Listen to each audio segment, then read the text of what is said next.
Hey everyone, I'm Rebecca Snow of the Nutrition and Herbal Collective, one of your mentors, and we're talking today about follow-up sessions.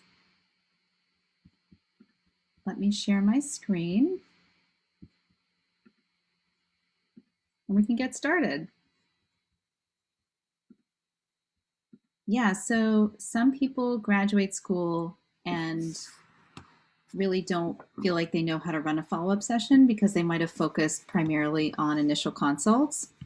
So this is an important thing to learn. It's not that complicated. It's basically a mini version of your initial consult. One thing to keep in mind is that it's so much easier to set expectations with clients on the first visit. So really on the first visit, you want to give your clients a roadmap of what it's going to look like working with you. How often will they expect to see you? How long do you expect to be working together? And there's a lot of different ways that you could do that.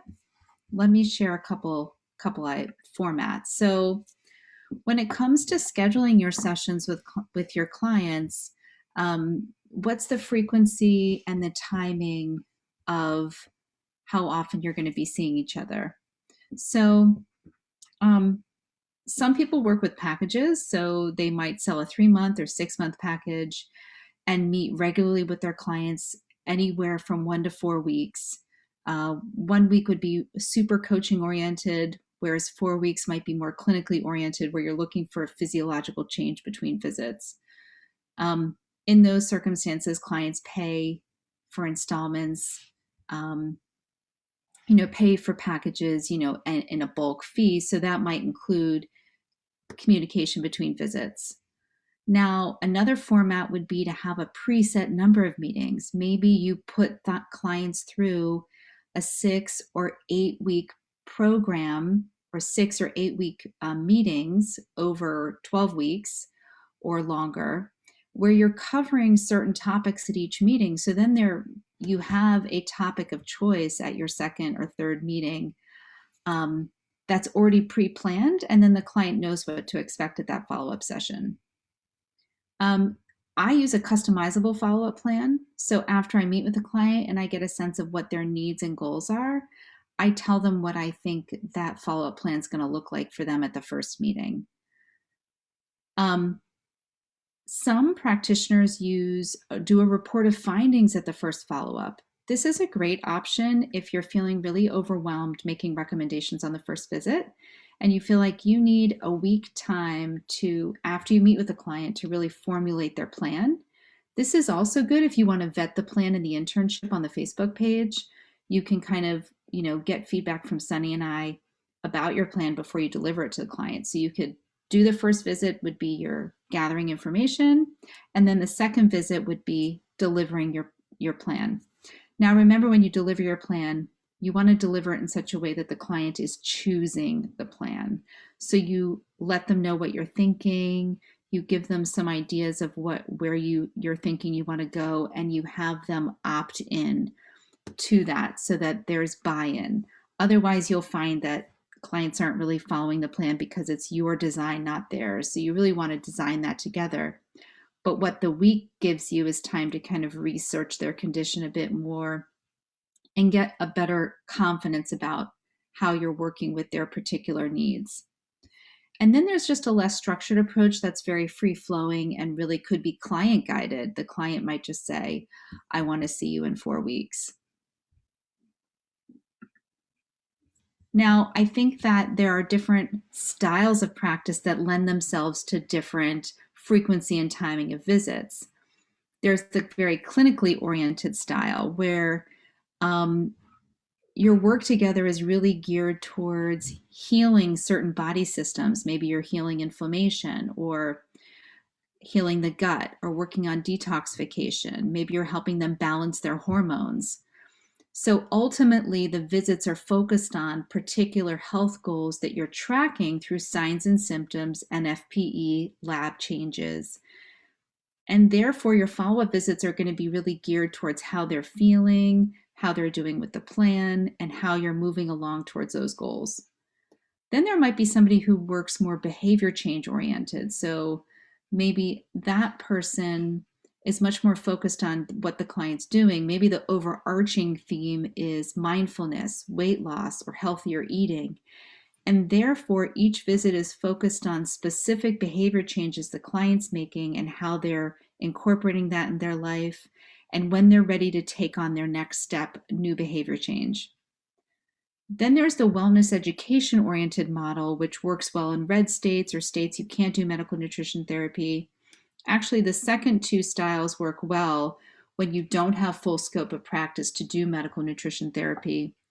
The wellness education oriented style, this could be like what I was talking about with the preset 6 to 8 meetings, where maybe the first meeting you're focused on macronutrients, second meeting food quality, clean eating, third meeting you're focused on sleep hygiene, fourth meeting you're focused on movement.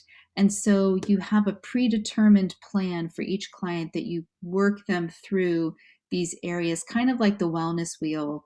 You've got social connectedness, stress, spiritual connection, sleep, body movement, diet, environmental toxins, whatever your wellness wheel looks like, that would be another style of practice. So really the topics that come up in a follow-up session are really going to be determined by your style and how you work. I think the key, if there's one key takeaway that you have from this Facebook Live and this video, it's that you provide your clients a roadmap at the first visit of what it's like to work together, and that will set the expectation. Given all of that, what's a general structure you can follow at a follow-up session? I always start with an open-ended question like, how have you been since we last talked? Or what's new since we last talked? Or tell me how your month has been. And that will start them off giving me some updates. Certainly it's after we make some small chit chat and just, niceties, etc. Then I always review their chart before they come in to see what I recommended at the last visit, if I don't remember it off the top of my head. And we go through those recommendations and talk about how things are going. If they're keeping a food journal, we would look at that together.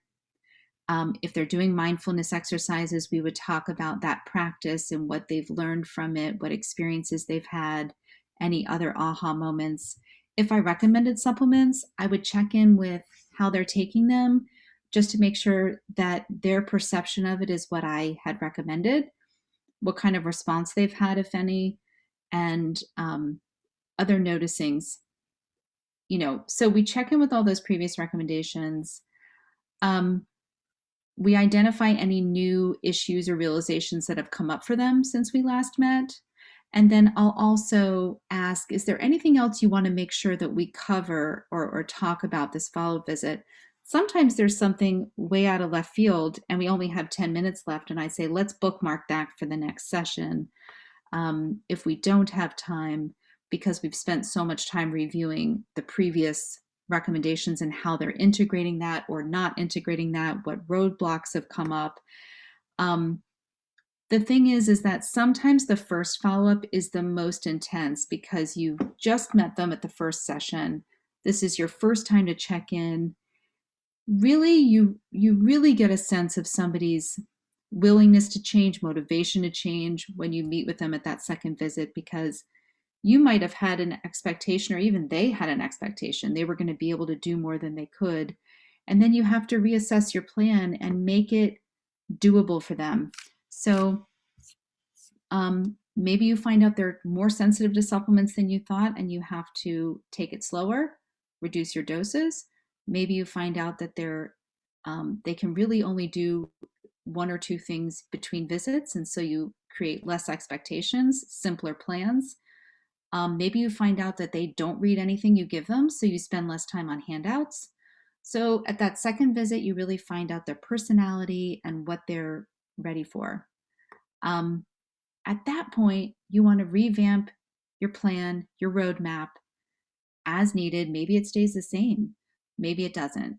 And then you reassess your short and long-term goals. So let me give you an example from each model of practice. From a clinically oriented model of practice, what that might look like is okay, so we're still working on your elimination diet and re-challenge. And when we're done with this, we're going to move into working on your gut microbiome and some potential dysbiosis. So we're going to finish this up and talk about your food journal next visit, and then we can move into the next phase. That's what a clinically oriented follow-up kind of roadmap check-in might look like. For a behavior change oriented practice, okay, so you've done a great job incorporating your greens. You're eating like 2 cups of greens a day. You're really practicing these mindfulness practices. I see that you're taking a pause before you eat. You've even noticed that you don't like some foods that you previously thought you liked. So this time we're going to keep practicing what you've already started. And when we meet next time, I want to review with you protein and balancing your meals more. That would be an example of like behavior change focus, because the focus is on like relationship with food, healthier eating. You're really focusing more on the behaviors as part of your roadmap. And then for the wellness or education oriented type of practice, you could say, okay, so you've learned a lot about your sleep hygiene today. You've had some realizations about screen time, and you'll, incorporate some of these goals this in the next few weeks. Next visit, we're going to talk about body movement. So that's my story on the follow-up sessions.